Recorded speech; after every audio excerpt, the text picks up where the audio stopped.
I'll give you the latest updates on Marawi rehabilitation. Slide, please.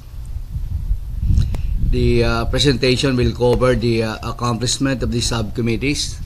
Those are the basically all the departments involved in Marawi rehabilitation through a video presentation for 5 minutes.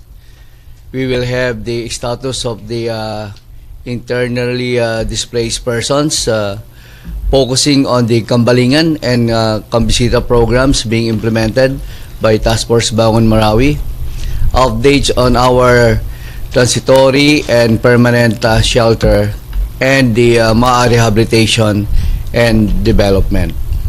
So we shall start with the video presentation.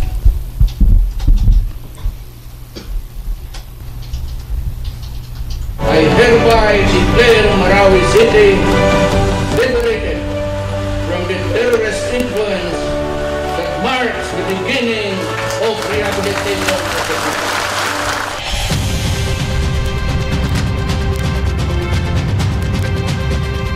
Task Force Bangon Marawi leads the comprehensive and integrated rehabilitation of Marawi City and the surrounding areas to rebuild communities left devastated by the Marawi siege. It's about time for us to unite for the betterment of everybody. Let us think of what is best for the majority and what is best for all Malacañangs. Task Force Bangon Marawi was formed in June of 2017 in coordination with the Marawi City Government, the Provincial Government, and ARMM. The task force improved access to basic services, created economic opportunities, strengthened capacities to help 353,636 displaced persons. By March of 2018, Task Force Bangon Marawi helped more than 73,000 families return home and will continue to help all displaced families rebuild their lives in peace, progress, and dignity. With a 5 billion peso budget in 2017, TFBM delivered recovery assistance in 5 areas. Reconstruction, cleared and improved road access towards and within Marawi, built pathways, drainage systems, and slope protection in transitory sites and evacuation centers, and water supply for families in evacuation centers.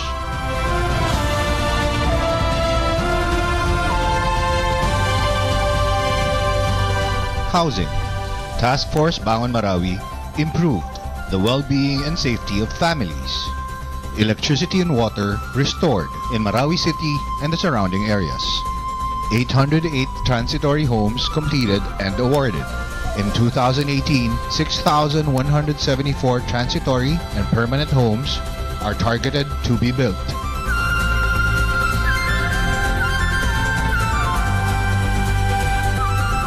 Task Force Bangon Marawi secured the health and welfare of families.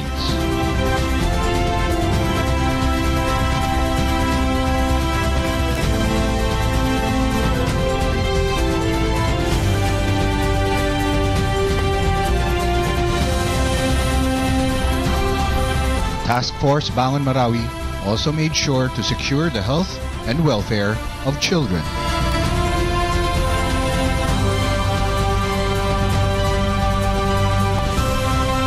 Task Force Bangon Marawi with the local government continue to facilitate the safe return of families, including the safe visitation of 11,163 displaced families in the most affected areas.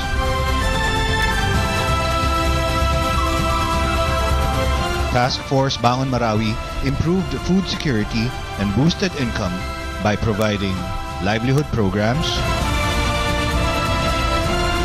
skills training, and employment.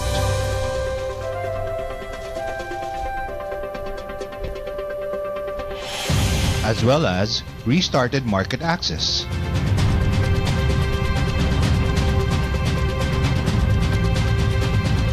And released zero-interest loans.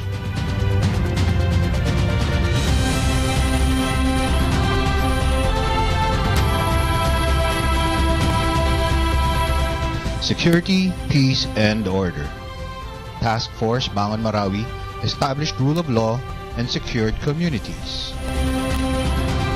While these service deliveries improved socio-economic recovery, TFBM's land resource management led research and assessments, including surveys of more relocation sites to house displaced families.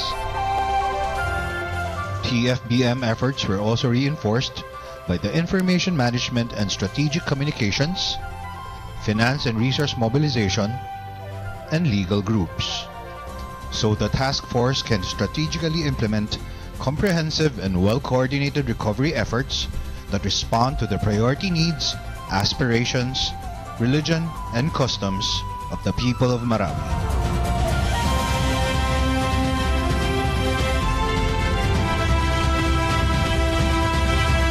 In 2018, TFBM will continue to lead the long road to recovery and rehabilitation through programs and projects that will continue to be guided by consultations with the people of Marawi, that will build a stronger Marawi and Lanao del Sur that is full of economic opportunities, open to all ethnic and religious groups, and closed to violent extremism.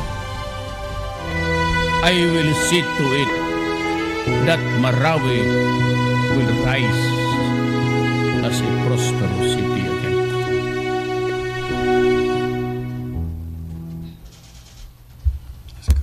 Well, that is the summary of what we have done since the start of the rehabilitation. Now, on updates on the internally displaced persons and evacuation centers. Before, we have 89 evacuation centers with about 5,055 families. Now, we have 52 evacuation centers with 1,648 families. With regards to this 1,648, we intend to ensure that all these evacuation centers and families in it will be able to return to their respective cities or municipalities within the year. In fact, out of that 1,648, 630 families come from the different municipalities of Lanao del Sur.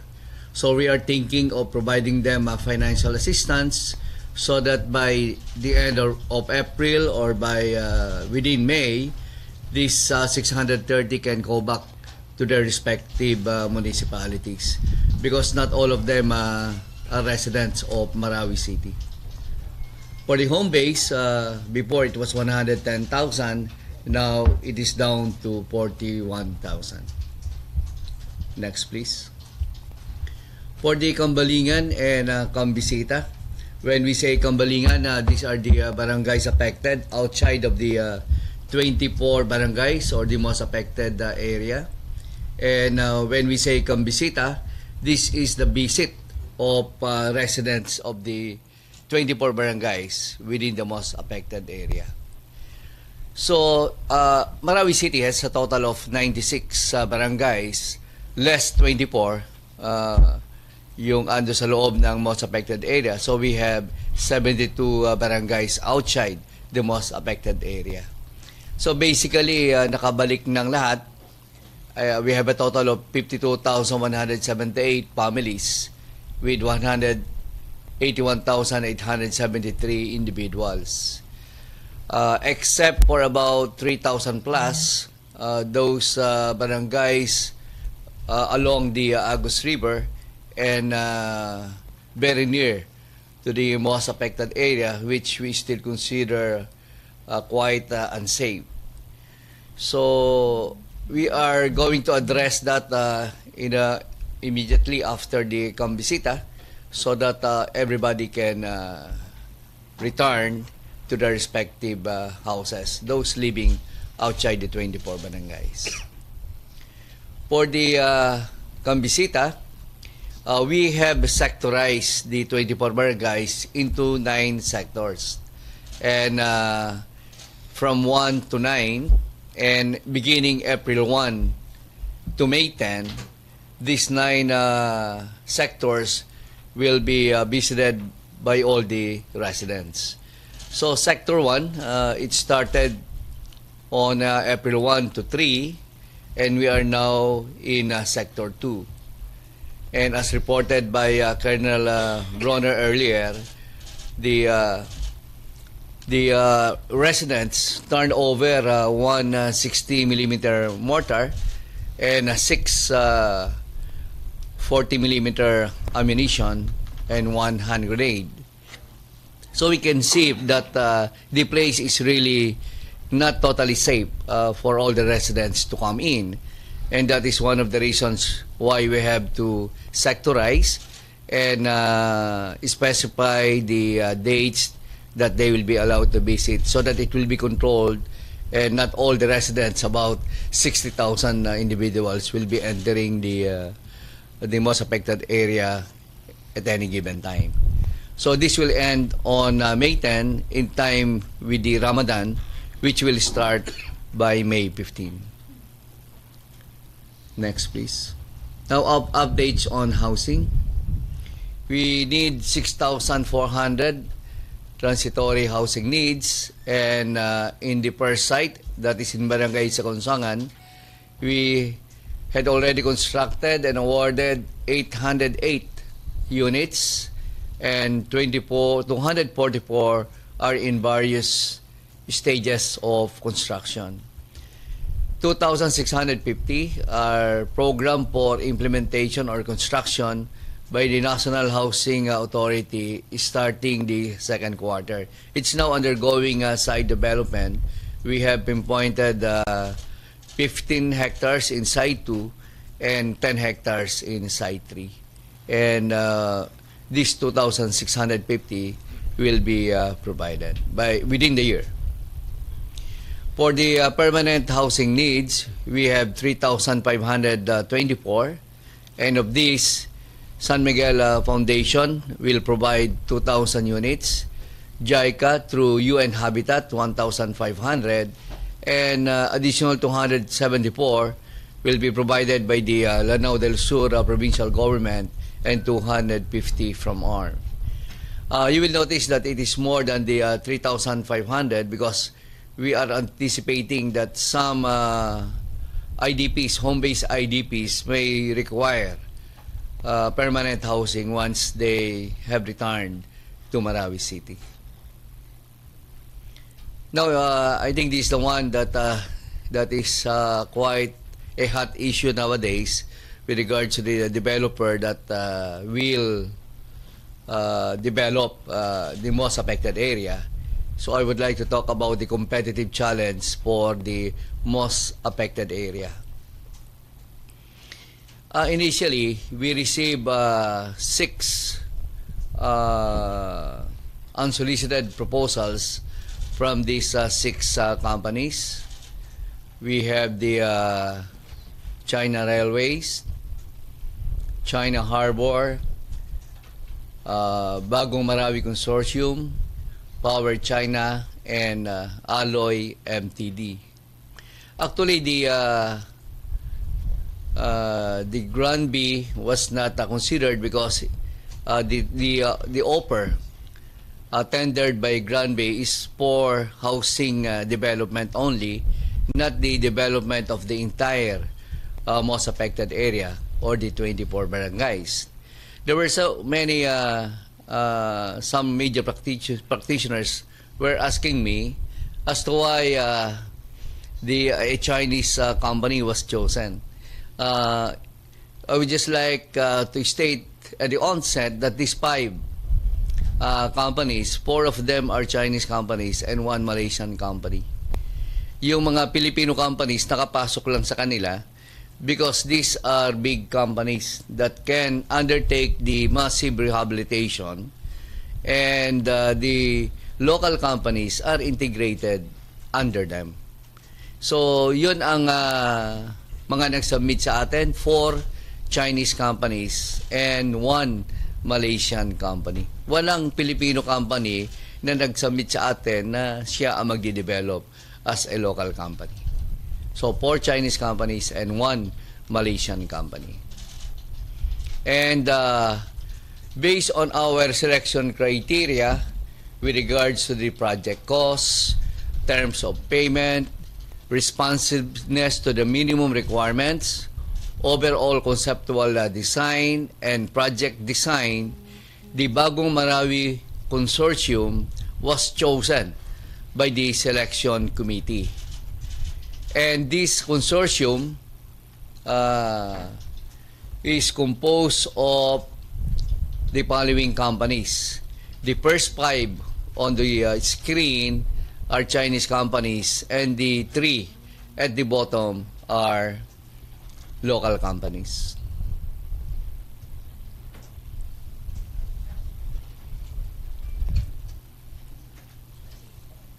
Okay. Next slide, please. Now, what are the minimum development requirements? Because this serves as the parameter in determining the shall we say, the best developer based on the project costs and the terms of payment and so forth.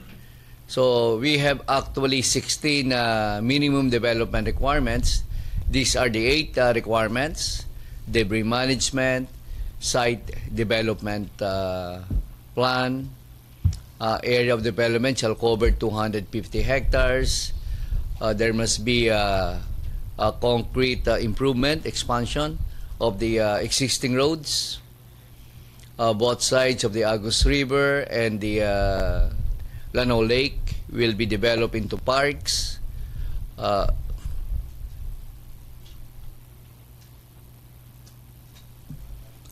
Provision for underground utilities such as water, power, and telecommunications. Vertical development must be in accordance with the National Building Code, and it must have a centralized drainage system that will lead to a sewage treatment plant, so that all the waste in the 24 barangays, which will eventually become the central business district of Marawi City, will be treated, and when it flows to the Agus River or the Lanao Lake, it will be clean already. Of course, we are going to construct barangay halls, madrasas, and health centers.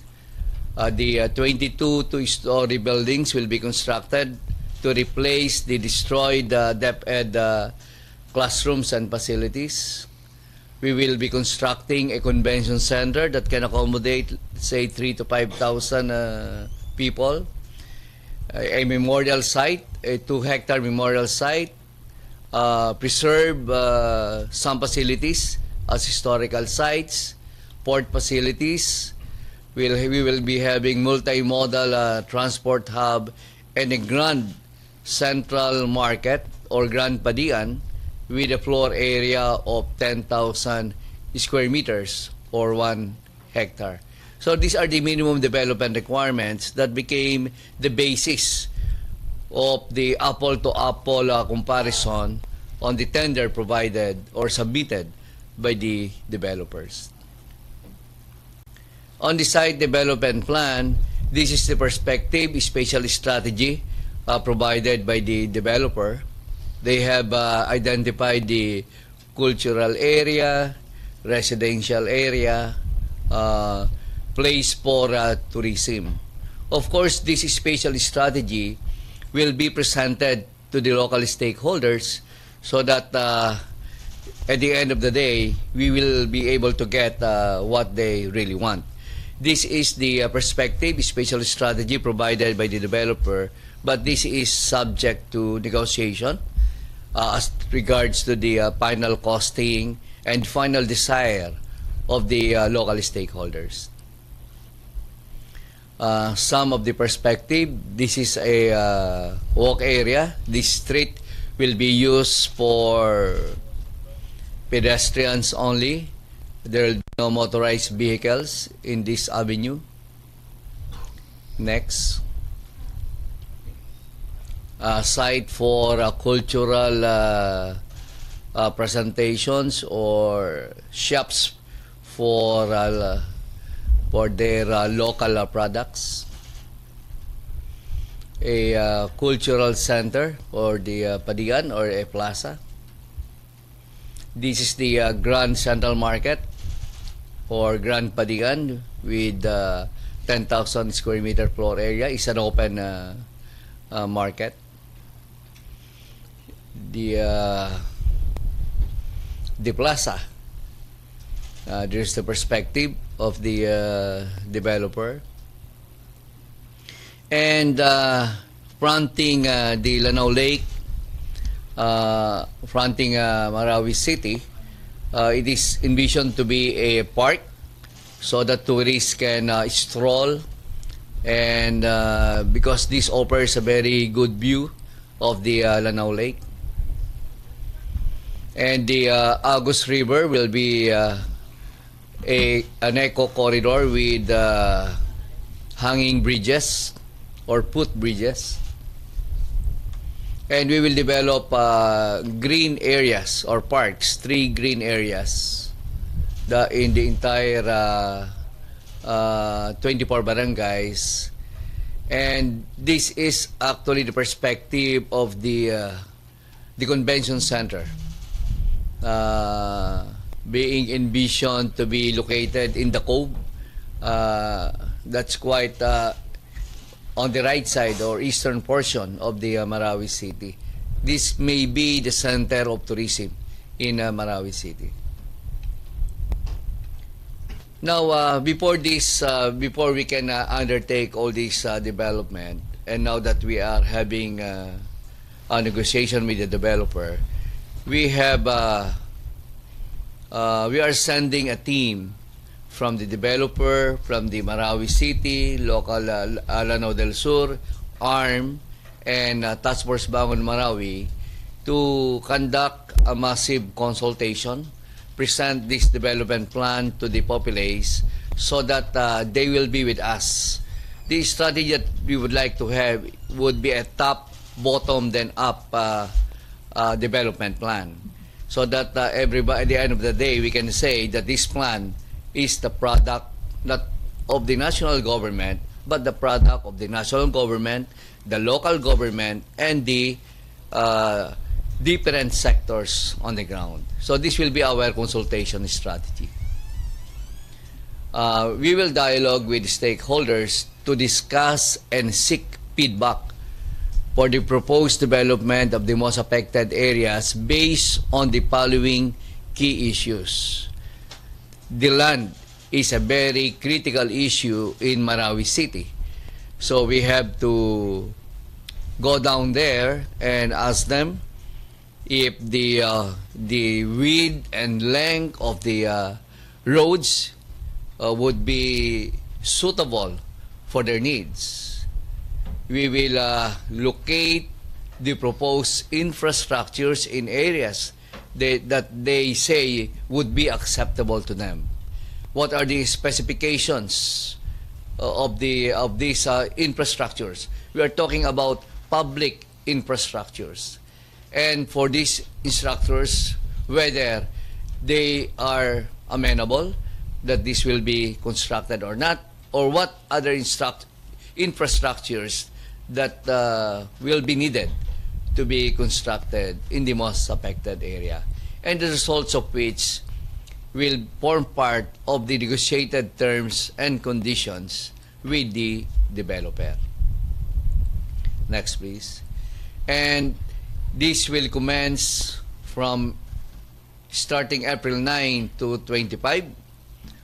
We will discuss with selected Marawi clans. Then focus group discussions with key stakeholders targeting the women, the youth, association of vendors, the professionals, the sultans, the imams and ulamas, barangay chairmen, camp managers in the IDPs themselves, of course the NGOs and CSOs present